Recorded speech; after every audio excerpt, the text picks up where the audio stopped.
Here I have Samsung Galaxy S10 and let me show you how to activate flash notifications on the following device, so you won't miss any notification on your device. So at first open list of all applications, then select the settings, scroll down and pick accessibility, which is under general management. And here you will notice advanced settings, so just open it and finally go to flash notification. And you can either enable just camera flash, so it will flash the camera light when you receive any notification of or when your alarm sound, or you can select screen flash only, so your screen will light once you receive any message, any alert.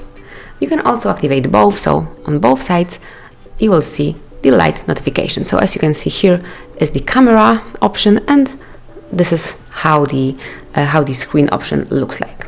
So you can select one of them or both of them. It's very worth using because you will not miss any notification on your device. So that's it. Thank you for watching. Please subscribe our channel and leave the thumbs up.